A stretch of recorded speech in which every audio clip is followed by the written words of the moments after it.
Welcome back. We are going to count down the top 10 best films of 2018. It is New Year's Eve. Hope you're having a lot of wine, a lot of cocktails, some Tom Collins, some Cosmos, my favorite sort of thing. I hope you're with some loved ones. I bet you are wearing something super gorgeous and I want to see it. Before we jump into the actual list, I'm going to give a few honorable mentions. I'm talking about movies that it's not like they were great, but they had some great things in them. And I really want to take the time to acknowledge some of really good things that happened in these movies, even though they were kind of eh. So the first one is Tag. And this was something I did not know what to expect. I knew it had Jeremy Renner, the dude from The Hangover. I thought overall it was okay. Again, it's one of those bullshitty comedies where it's an R-rated movie with a PG rating. Kind of weird. Of course, every character needs to go through sort of this arc. They need to overcome something, and then they have the sad moment and blah blah blah. One of them gets cancer at the end. It's really fucking weird. One thing in this movie that you kind of don't realize, because people always say about the Avengers like, haha, Hawkeye is kind of the lesser of the... Jeremy Renner is fucking oozing charisma. He already does as Hawkeye, but he's fucking amazing. And what they do when he's trying not to get tagged by these guys, the way it's slow motioned and the way he talks in the midst of this, that narration, it is some of the funniest shit I've ever fucking seen. It is like some of the best filmmaking, those little snippets of the 2010s. I'm like, wow, man, I wish the rest of the movie was like this, other than just kind of one of the worst love interests ever. You know, whenever they have to sit down and like talk about their relationship and shit like that, it's like, oh god. You need to see it for Jeremy Renner. You need to see it for those sort of sequences. It's really phenomenal, honestly. And then you have what's called Delirium. And this is thriller, somewhat sort of horror, kind of psychological thriller. Guess who it stars? Topher Grace. What the fuck? And it's kind of like, nobody really likes this guy. He hasn't been in a big movie in 11 years. I think he does what's needed. That sounds awful, but again, the amount of actors who can't do that. He really sells it as this sort of neurotic kind of personality, and things are getting more uncomfortable, nonsensical, claustrophobic sort of thing. He has not aged one bit. He's like fucking Tom Cruise. It's pretty remarkable. Just to let you know, Topher Grace he's a good actor and he'll still be around. Then you have, I want to make clear, I said this in the review, Spider-Man to the Spider-Verse. I won't get into the cons of it because numerous amount of movies that have kind of done these bad things that I've talked about already. But one thing is the animation. The animation is gorgeous. Even more so is the colors. I loved the colors in this. I thought it was just so beautiful, so vibrant. The way certain elements of Earth, how do I describe it? Like the debris and snow, like those snow scenes, it's like, it's ravishing. It's lavish to the eyes. So I really give it credit, even though isn't as strong with the characters and sort of the satire. I think you should see it for that. They're as good as Tom Holland as a whole, I guess.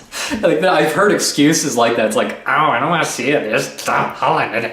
Yeah, don't believe those fuckers. It's actually better than Homecoming. I don't know. See it. Okay, so now we jump into the list.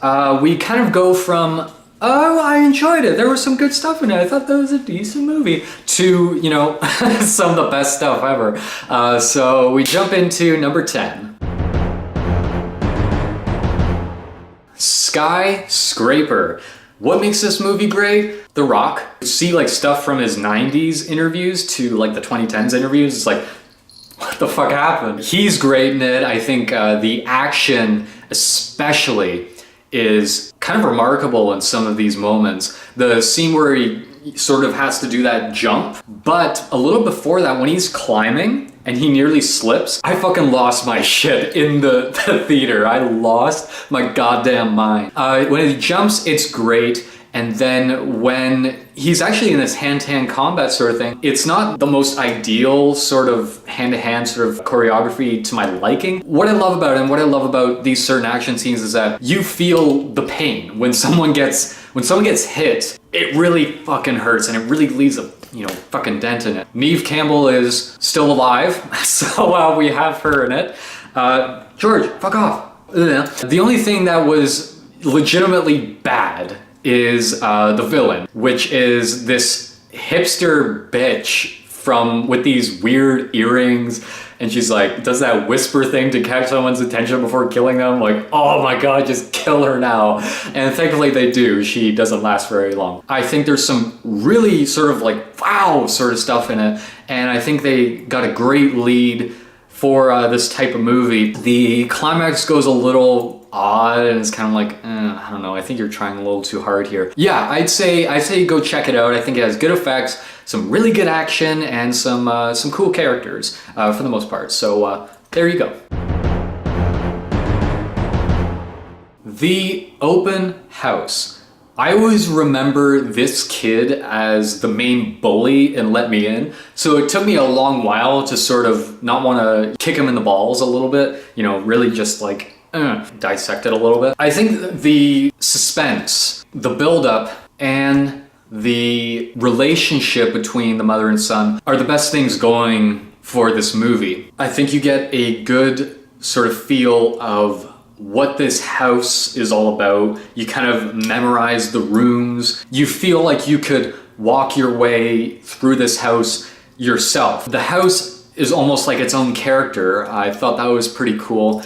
And I really liked their relationship, mother and son relationship. I'm like, yeah, this looks legit. What's also cool about this movie is the ending. You've got to have some major kahunas to have an ending like this. I think there's a lot of things throughout the movie that are very ambiguous and don't really add up. With this writer, with this director, I feel like I'm in good hands.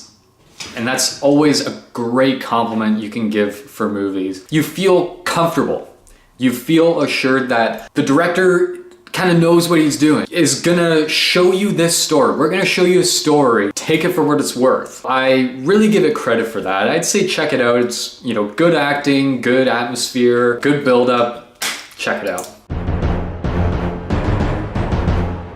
And as you can see, Dimitria Lambda is very dumb. I forgot to film my thoughts on A Quiet Place, the next pick. I thought it was pretty good, even though the deaf kid was a little annoying, falls into the hook trap, the 80s trap. But overall, had a lot of fun scares. The ending was a little bit of a letdown, but good effects, good acting, and a great concept. Next one. Caliber is a little known movie, a Netflix movie. It's from the UK, and I'll just explain the plot to you. So these two friends venture out, goes for some shooting, and what do you know? They shoot a kid. They kill a kid. So now they have to deal with the townsfolk. God, these Netflix movies always have great ideas. It's almost like the way Hitchcock movies were wow, I just want to see it based on the plot. The acting is the best thing going for this movie. Everyone delivers exactly what you want them to give. People who are supposed to be intimidating, they'll be intimidating. Someone who's a love interest, they're a great love interest. These two guys definitely pick up the anxiety and the trepidation that is gonna occur when the cat comes out of the bag sort of thing. Looks good, acted well, well written, well done. Next one.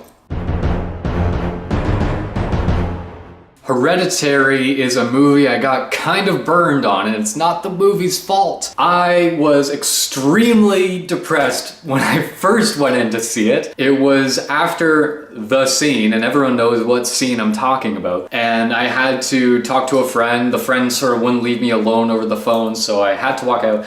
And so I really wanted to see it again, so I went in to watch it. And what do you know? The crowd is fucking annoying. It was kind of the final plug for me to see movies that are like horror movies in the theater, because I'm like, I can't deal with these fucking idiots anymore. It was until like the end, in every time you're supposed to be scared, they just started laughing their ass off. And I'm like, oh, fuck you guys. What everyone's saying about this movie is pretty much totally right. Jeez. Yeah, that's one of those moments in like those in horror movies where it's like, you gotta watch that alone. It's like the ending of Insidious. It's like when you watch it with somebody else, or if you're in the movie theater, it's like, you're not gonna get the same reaction. The main thing I'll say about this movie, a combination of the cinematography and the acting. By God, the acting is amazing, particularly Toni Collette. She is absolutely phenomenal. When she reacts to the scene, it's unforgettable. And that pan, that is just masterfully done, just brilliant. And I could not get into that because, again, those little shits in the theater kept on giggling every time they started like making fun of it, like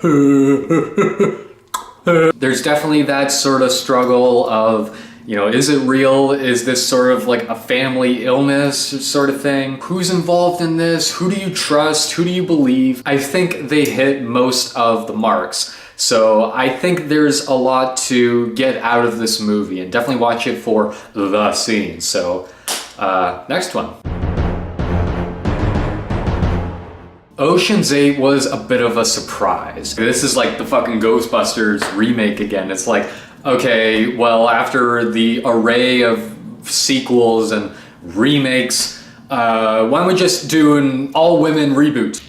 Go! And that all of a sudden is gonna make it good. But these actresses are pretty freaking fantastic, I'm not gonna lie. Rihanna, like, really? Friggin' Anne Hathaway knocks it out of the park once again.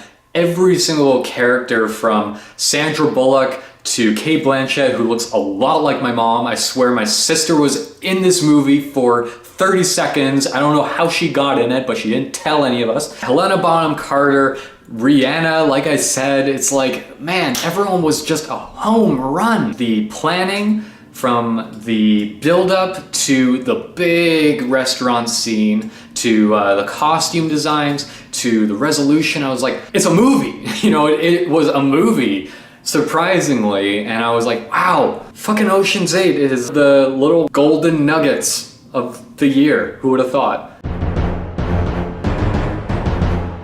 The Strangers Pray at Night.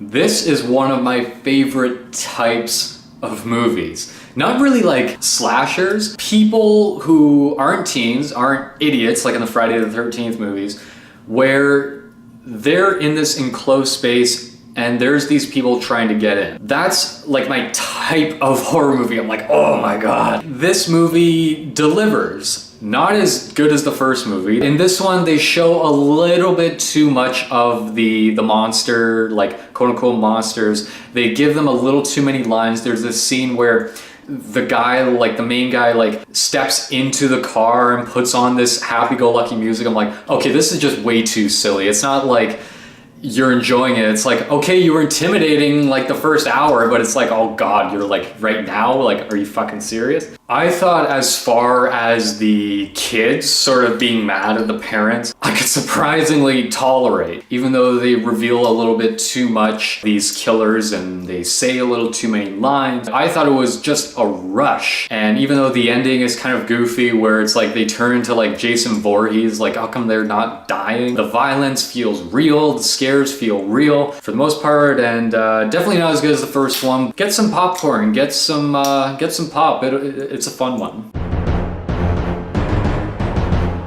Slenderman. How on earth did this get such good treatment? How? Like a friggin' like internet meme of a character gets this. Is surprisingly well acted, surprisingly phenomenally well shot, pretty gorgeous movie to look at, has some pretty intense scares, a chilling ending for kind of the way they were doing it. I was like, okay, when you think about it, it's kind of silly, but the way they do it, definitely not good CG. Like the CGI it's fake. It looks really fake. I think the way they use it a lot of the time, I think the forest, though it's not at all the feel of the video game, I think it has its own sort of identity. Don't really like the way they made Slenderman appear on the screen a lot of the time. Like the texture was kind of off and all that. It was kind of weird. This was a great Halloween movie. It had some beautifully creepy music, gorgeously shot, very well acted, really good scares, and a chilling ending, besides the ending of it, which is like some PSA bullshit, but fuck that. Just click off of it. Just fucking good.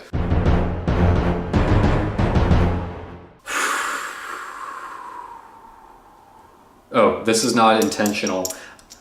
This was hard. It was a close call between this and number one. If you haven't seen this, if you haven't heard of it, it's that type of movie where you kind of realize, hey, you know that really goofy actor, you know that actor we all make fun of? You realize like they can legitimately act, really fucking well act. This is one of the most gorgeously lit, shot, edited, in terms of color, movies of the past 20 years. This is up there with like a Nicholas winning Raven movie. This is Stanley Kubrick shit going on here. If you don't know what this is about, this is kind of like a revenge story. Sir boyfriend goes after this, you know, hippie death cult, very Manson-esque. The use of hypnosis, the use of just movement, the use of just natural light, it kind of made me look at lighting in film almost in like a whole different way, opened another door for it. Because there's like shots, there's only one source of light. It could be from very far away, it could be right in front of you. And then there's a shot of someone like waxing a car. And what we do is we're just looking into the car, and that's just the way you look at the person there and what they're doing. For no particular reason, we just, you know, it needs its own identity, it needs its own feel. For some reason, I could tolerate the action scenes when it sort of becomes like this, I don't know, leather face-off, resembles something like out of Texas Chainsaw Massacre 2. I never saw it, but when I see clips of it where it's like Dennis Hopper's going like, ah, it's like, fucking what? When you go from these super chill scenes that are kind of hypnotic and then you go to this literal chainsaw battle, it surprisingly gels together. I'm like, wow. And the use of color is unforgettable. You will never forget these shots. And then there's a scene where it's kind of like the first sort of trance moment. Whenever someone moves, it's like a glow leaves them. It resembles old-fashioned 3D goggles with the blue and the red. Really something if you're a film fan. If you watch movies and you kind of look at the technical side of it, critical side, the scrutinizing sort of side of it, you gotta check this out. Beautifully acted. It's beautifully written. It ends on a perfect note. This guy, he could be the next Kubrick. He's up there with like the guy who did Ex Machina. What they're doing with film, I'm sort of going like, wow, like this is really someone to kind of write down their name. We all know Nicolas Cage is, and aside from Leaving Las Vegas and Face Off and Kick-Ass, like he's really friggin' amazing in this movie. If you don't want to watch Nicolas Cage be funny, if you don't want to laugh at him, this will be great. You gotta see it. It is really something to behold. It's kind of a letdown, really. I reviewed it already. It's Robin Hood. It's friggin' 2018 Robin Hood. It's this random remake adaptation. It's supposed to be something I hate with a gigantic, grueling passion, but holy shit. This is one of those movies, it was kind of like when I saw Catching Fire, where I'm like, this is like a movie. As a blockbuster, this is exactly what we're looking for. This is exactly what we need. We need beautiful visual effects, phenomenally well done storytelling, visual storytelling. Like I said, you could watch this mute and you would not miss a beat. Every line is crisp, clever. These actors are beautifully charismatic. Everyone just loves what they do. The villains, the heroes, the supporting cast, they all just sell it. No time is wasted in this movie. It is just, like I said, it's boom, boom, boom, boom, boom, done, done, done, and roll the credits. There you go. You are done. It didn't feel, too long, where I'm like, okay, I'm getting kind of tired of this. And it didn't feel too short that I'm like, okay, I was expecting a little more than this, like kind of the Incredibles 2 climax where I'm like, really? It ends here? It kind of ends on the perfect thing where you're like, that was kind of just what I needed, but it's like, oh, I kind of want more. In a good way. It's kind of like what Lord Henry Wotton says about a cigarette. It's the perfect pleasure because it leaves one unsatisfied. Really something that works with popcorn. This is the epitome of a popcorn movie in all the best ways. And I don't usually like saying that because that seems to devalue movies. When people talk about, Independence Day, oh, come on, it's a popcorn movie. Fuck that shit. When people say stuff about chick flicks, like, oh, come on, it's a chick flick. It's like, no. It's the same thing with cartoon movies, animated movies. It's the same thing with horror. It's the same thing with drama. It's the same thing with an action flick. They're all films. And, they're all art in their own right. It's like, what is good art? What's bad art? You can debate what's good and what's not. It's like, I don't believe in that, but that's the sort of feeling it left me with. And that is not an insult to the movie in any way. This is 100% movie.